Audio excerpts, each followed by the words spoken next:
Muito bem, turma. Na aula anterior, a gente parou exatamente aqui, na subfamília Homininae. Eu estava te apresentando quais são os integrantes dessa subfamília e eu estava te dizendo que a gente ia caracterizar cada um deles. Você que não assistiu o primeiro vídeo, corre lá e assiste para você poder ficar inteirado.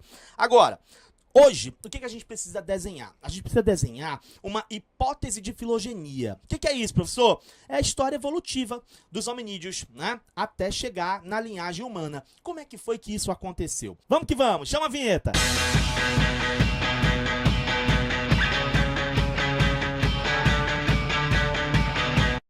A primeira coisa de cara que a gente tem que saber é que essa filogenia, essa história evolutiva, ela não é linear. O que isso quer dizer? Ah, não é esse bichinho aqui que vai dar origem a esse bichinho aqui, que vai dar origem a esse outro bichinho aqui, até chegar no ser humano. Não é assim que funciona.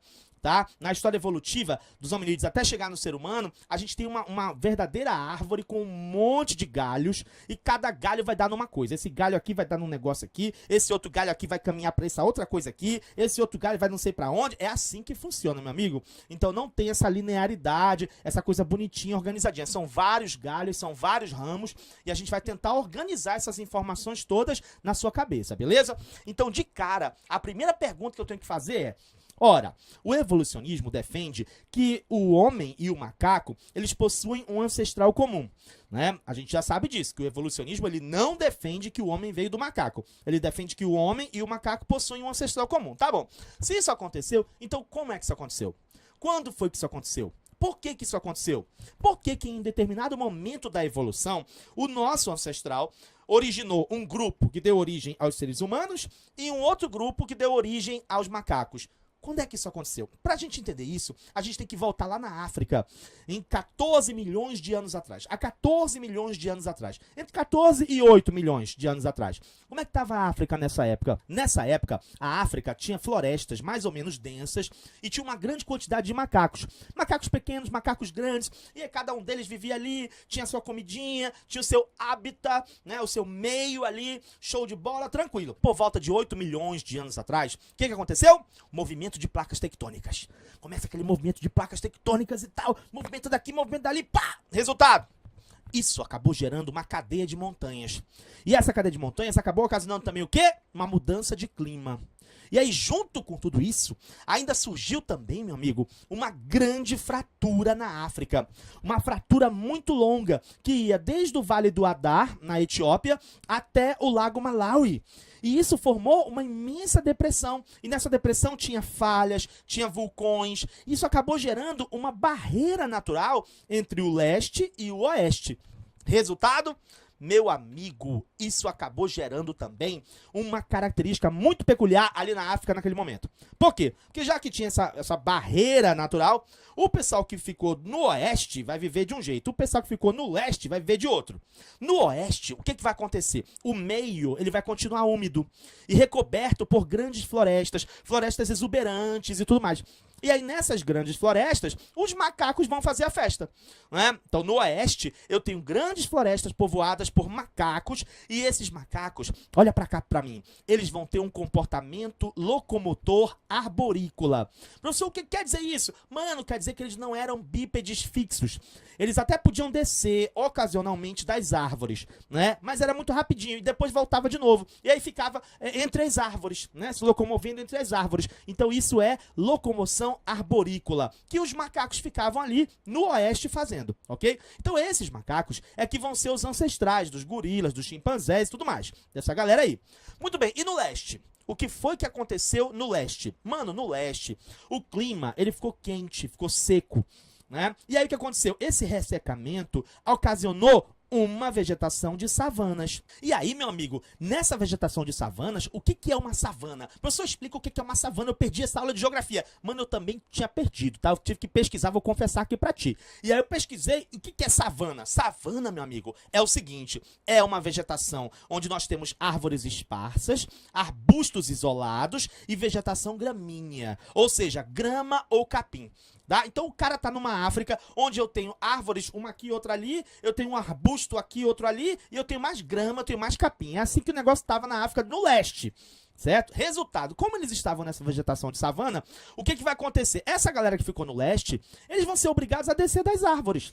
Eles vão ser obrigados a descer e vão ser obrigados a desenvolver a bipedia. Então, resultado, se antes eles eram bípedes ocasionais, esses primeiros hominídeos aí que vão viver ali no leste da África, agora eles vão ter que passar a ser bípedes permanentes, né? Vão ter que desenvolver a bipedia. Aí você diz assim, professor, mas o que é essa bipedia? Mano, bipedia é você poder se deslocar sobre os dois pés, né? Ou sobre patas superiores. E aí, quando você desenvolve a bipedia, né, você vai poder liberar as mãos para fazer outra coisa, né, para carregar ferramentas e tudo mais. Então, isso vai acabar estimulando também mais desenvolvimento no caminho da evolução. Né? Então, o resultado, eu tenho no oeste os grandes macacos, né, e eu tenho no leste aqueles que vão ser os primeiros hominídeos ancestrais nossos, né, os humanos. Durante muito tempo, os estudiosos acharam que essa separação era muito radical e que foi desse jeito mesmo. Macacos para um lado, né, grandes macacos para um lado e os hominídeos que vão gerar os seres humanos para o outro, dentro da África. Só que, mais recentemente, eles descobriram fósseis de hominídeos do lado oeste. Por exemplo, o Toumai, que a gente vai estudar nessa aula, o Sahelanthropus tichadensis, ele foi encontrado a oeste desse grande vale. Então, ele não tinha que estar a oeste. Se ele é um hominídeo, ele tinha que estar do leste. Né? No oeste só tinha que estar fóssil de macaco, né? Grandes macacos e tudo mais. Fóssil de hominídeo tinha que estar só no leste. E o que o Toumai está fazendo no oeste? Então, o que os estudiosos concluíram? Que essa separação geográfica, ela não foi tão radical assim. Né? Que eu não posso dizer que houve uma separação tão gritante e aí ficou só macaco para um lado e os ancestrais dos seres humanos para o outro. Não posso dizer que isso aconteceu. Mas o que eu posso concluir e que os estudiosos dizem, aí eu tomo a palavra dos cientistas, eles dizem o seguinte: de todo modo, essa separação das linhagens, ela implica uma causa exterior, conduzindo ao isolamento de um pequeno número desses macacos ancestrais em condições geográficas e climáticas particulares. Então, ainda que não seja essa barreira geográfica que a gente está falando, essa grande fratura, a principal responsável por essa separação, mas o que os estudiosos indicam é que, em algum momento, sim, aconteceu um isolamento geográfico desses macacos e aí acabou caminhando para uma evolução diferente da evolução dos ancestrais dos seres humanos. Tá dando para entender até aqui? O negócio tá ficando tranquilo na tua cabeça? Né? Então, mais ou menos é assim que eles tentam explicar como foi que separou a linhagem dos humanos da linhagem dos macacos. Beleza? Muito bem, dito isso, uma segunda coisa que eu tenho que considerar é o seguinte. Bom, se essa é a explicação que a gente pode encontrar para esse momento da separação, então o marco da separação vai ser o quê? O marco da separação vai ser a bipedia. A partir do momento que o nosso ancestral desce da árvore e fica, para com esse negócio de ficar em cima da árvore, só em cima da árvore, só em cima da árvore, e ele desce, e ele passa a desenvolver a bipedia de forma permanente, andando sobre os dois pés mesmo e tal, a partir desse momento, meu amigo, é que está nascendo o homem. Né? Aquele que vai ser, lá na frente, o ser humano, o homem, como a gente conhece hoje. Né? Então, a gente pode dizer que esse homem nasceu das savanas africanas. Ele nasceu nas savanas africanas, quando o nosso ancestral se tornou terrestre.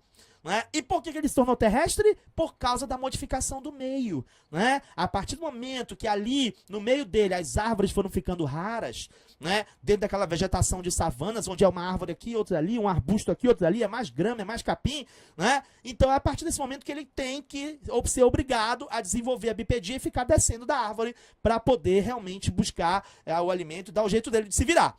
Então é nesse momento aí que a gente tem essa divergência, né? De um lado, a linhagem dos seres humanos, do outro lado, a linhagem dos chimpanzés. Isso teria acontecido entre 8 milhões e 6 milhões de anos atrás. Aproximadamente 8 milhões de anos atrás. E aí você me perguntaria, por que o senhor está usando os chimpanzés como referência?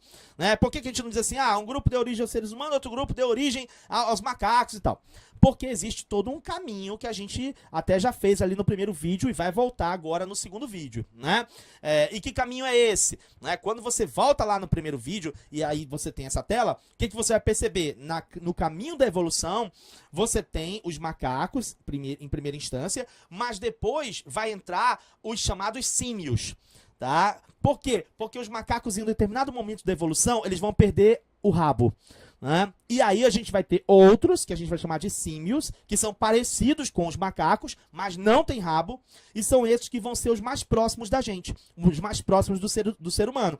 E aí, olha só, dá uma olhadinha na tela, né? Você tá vendo aí os grandes macacos ficando para trás, e aí quando já entra aqui na nossa família mais próxima da gente, que aí já vai entrar o orangotango, o gibão, o gorila e o próprio chimpanzé, essa galera aí já são os símios, né? Já são aqueles que já perderam a cauda, já estão em outro processo da evolução e já são os mais próximos da gente. E aí dentro desses, orangotango, gorila, chimpanzé, o mais próximo ainda é o chimpanzé. Tá? Por quê? Porque os estudos já concluíram, a genética atual já concluiu que existe um parentesco entre o homem e o chimpanzé, e eles propõem que os humanos estão mais próximos dos chimpanzés do que os chimpanzés estão próximos dos gorilas, por exemplo, e assim sucessivamente. Né? Então, dentro dessa linhagem aí, o mais próximo da gente vai ser o chimpanzé. Então, como é que seria esse ancestral comum? Será que ele era mais parecido com o ser humano? Ou será que ele era mais parecido com o chimpanzé? Né? O que a gente sabe sobre isso? O que a gente sabe, que os estudiosos propõem, é que provavelmente esse ancestral vivia nas florestas tropicais africanas, né? Entre 14 e 8 milhões de anos atrás. O que mais eles dizem? Eles dizem que esse ancestral se alimentava na copa das árvores e raramente ele descia para o solo.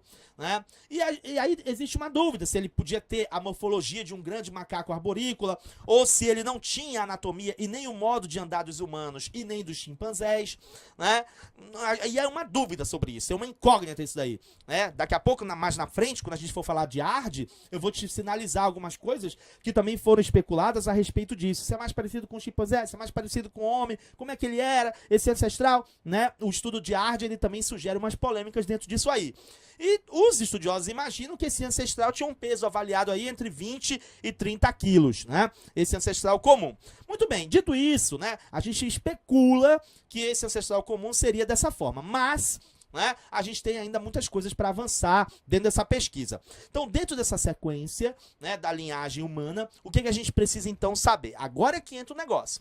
Agora é que eu vou começar a tentar te esclarecer aquelas árvores, entre aspas, aquelas árvores genealógicas que aparecem nos livros de história, na parte da pré-história, aquele monte de crânio, aí vem Australopithecus, Homo habilis, Homo neandertal, aí vai puxando aquelas setinhas assim, tu olha aquilo ali, meu amigo, o que é isso? Né? E quando você abre outro livro, é outro totalmente diferente, é outro livro é outra totalmente diferente. Vou tentar te esclarecer de uma forma bem prática do que esse pessoal está falando e como é que seria esse caminho, essa suposta árvore genealógica, que na verdade a gente chama de filogenia, história evolutiva, e isso tudo é uma hipótese, né? Dentro daquilo que já avançou até agora, eu vou te sugerir uma hipótese, tá? E aí é claro que daqui para amanhã os arqueólogos e paleontólogos podem propor outra coisa. Mas eu estou sistematizando para ti nesse momento o que já foi descoberto até aqui, beleza? Dentro do que já caminhou até aqui, o que a gente tem? A gente tem então um ancestral comum. Esse ancestral comum, como a gente já falou, um grupo dele vai dar origem aos seres humanos e o outro grupo vai dar origem aos chimpanzés. Então, a partir daqui, eu já vou isolar os chimpanzés. Deixa o chimpanzé para lá, deixa esse pessoal para lá. Agora eu vou me preocupar com os hominídeos, com aqueles que são os nossos ancestrais, que vão gerar o ser humano lá na frente. Você que me conheceu nesse vídeo, você gostou do vídeo? Foi esclarecedor para você? Você conseguiu entender coisas que você não tinha entendido antes? Então eu só te peço uma coisa, meu amigo, não fica suvinando like pra mim, não. Bota essa mãozinha aí, ó, nessa outra mãozinha que tá embaixo do vídeo e dá um like bonito pro teu professor, mano, pra poder você me ajudar a divulgar esse vídeo, divulgar o nosso trabalho, tá? E você que não tinha dado ainda, dá um like aí. Você tinha esquecido? Dá um like aí. Ajuda o teu teacher e vamos colocar esse vídeo lá em cima. Vamos que vamos. Até a próxima. Tchau.